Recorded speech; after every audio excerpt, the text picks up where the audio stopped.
Bonjour à tous, voilà, je voudrais vous parler quelques instants de la Lectio Divina, cette très belle pratique de l'Église qui est née dès les premiers siècles après Jésus et puis qui s'est formalisée un peu plus au XIIe siècle et puis fortement encouragée par Jean-Paul II, Benoît XVI, François. C'est une méthode pour entrer davantage dans une connaissance du Christ à travers les Écritures. Vous vous souvenez que Saint Jérôme dit méconnaître les Écritures, c'est méconnaître le Christ.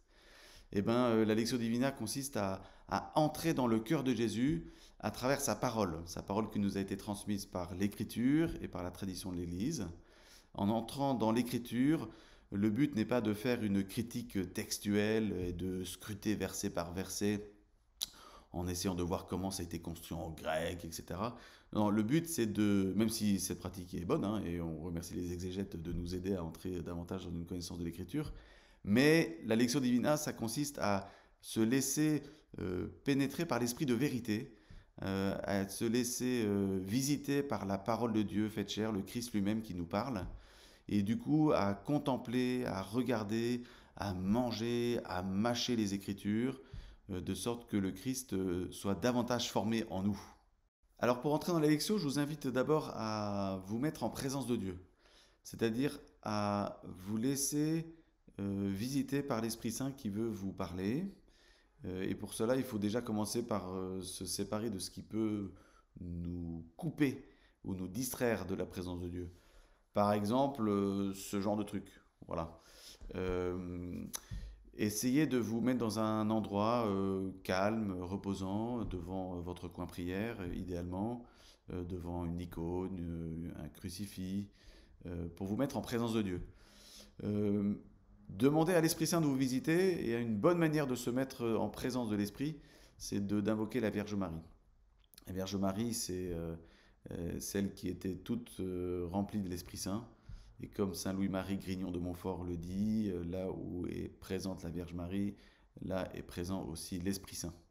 Voilà, la Vierge Marie est une bonne éducatrice qui nous fait entrer dans ce mystère des Écritures.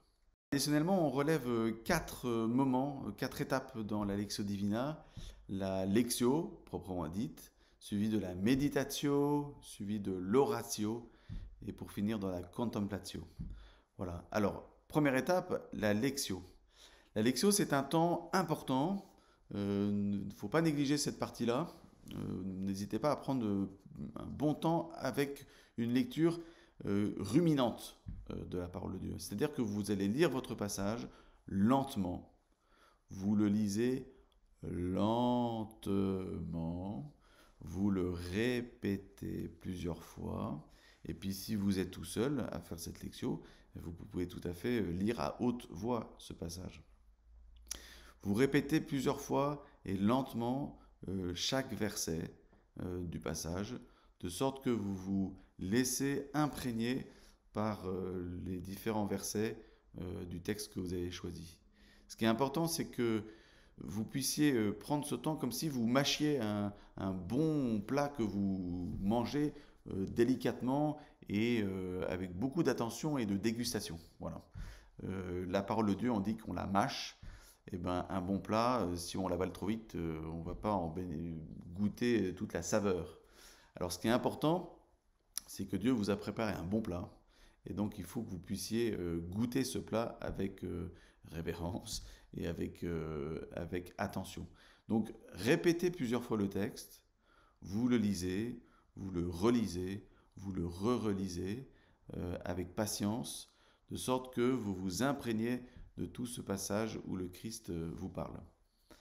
Alors vous pouvez évidemment, pour bien entrer dans le texte, eh ben, vous imaginez tous les personnages, s'il y a des personnages, si c'est un récit, pensez au contexte, pensez à la voix du Christ, pensez à son apparence, pensez au décor dans lequel il se trouve, au paysage, pensez aux odeurs, pensez à, à la forme de la pierre, à la forme des arbres, au visage des personnes à qui Jésus s'exprime. Euh, c'est important, c'est vraiment d'entrer dans une ambiance en utilisant toute votre imagination pour pouvoir, par cette première étape importante de la Lectio, véritablement entrer dans le livre des Écritures. Je ne sais pas comment dire, c'est vous entrez dans les pages et puis vous faites corps avec ce passage, de sorte que le Christ véritablement s'imprègne en vous. Vient ensuite le moment de la méditation. La méditation, c'est un temps où on va se tourner plus résolument vers Dieu. Attention, ce n'est pas un moment où on va se centrer sur nous-mêmes, où on va essayer de tirer trop hâtivement des conséquences pratiques du texte biblique. C'est un moment où en fait on va laisser remonter à la surface les saveurs les plus fortes, les plus appréciées du repas biblique qu'on a commencé de manger dans la première étape de la Lectio.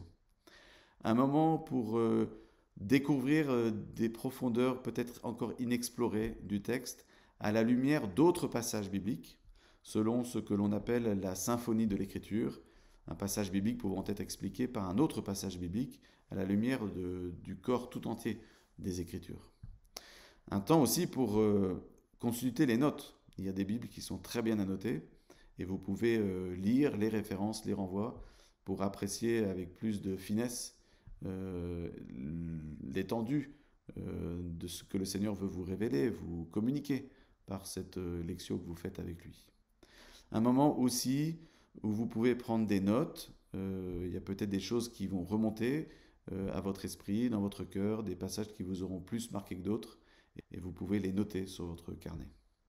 La méditation va vous aider peu à peu à concrétiser, à incarner, à laisser ce texte prendre chair en vous dans votre vie concrète.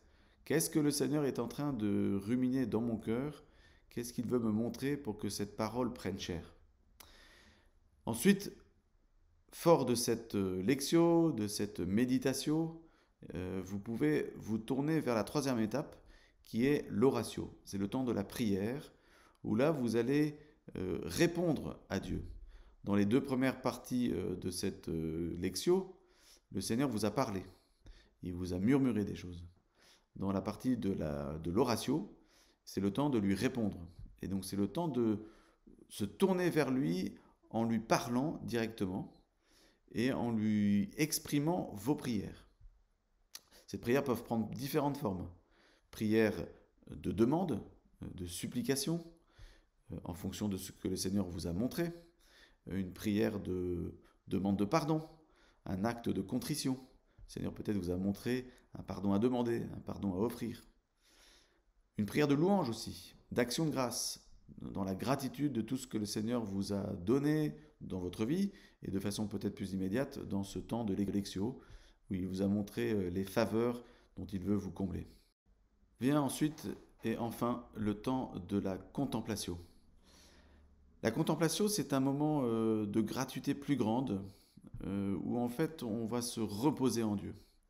On va reposer dans sa paix et on va reposer dans sa charité. C'est un moment où, une fois qu'on a présenté notre prière à Dieu, où nous avons peut-être demandé à Dieu ses dons, un moment pour passer des dons de Dieu au Dieu des dons. C'est-à-dire un moment où je vais m'unir à Dieu au-delà des dons qu'il peut me donner, simplement parce qu'il est Dieu. Et par sa parole, même si je ne le mesure pas, même si je ne comprends pas tout, même si je ne le ressens pas, Dieu a travaillé en moi. Je sais que sa parole est efficace. Et dans ce temps de contemplation, c'est l'union de l'époux et de l'épouse, l'union de l'ami avec son grand ami, qui se joue, qui se fait et qui se déploie. C'est un temps où vous pouvez peut-être ressentir des consolations, mais peut-être pas. Et il ne faut pas se décourager de ça, ne pas juger aussi tout son temps de prière et son temps de lectio. Ce n'est pas en fonction de ce que vous ressentez que vous pourrez apprécier la profondeur de votre prière. Le critère ultime de votre prière, souvenez-vous-en bien, vous le savez, c'est la charité par laquelle vous allez habiter toute votre vie. La lectio, cette mendication de la parole de Dieu, va vous propulser dans un élan et un désir de charité plus grande, puisque au final, c'est sur la charité que nous serons jugés. Et la parole de Dieu, et justement, elle va dilater votre cœur pour entrer dans cette contemplation, cette union à Dieu qui vous ouvre à la charité de Dieu elle-même.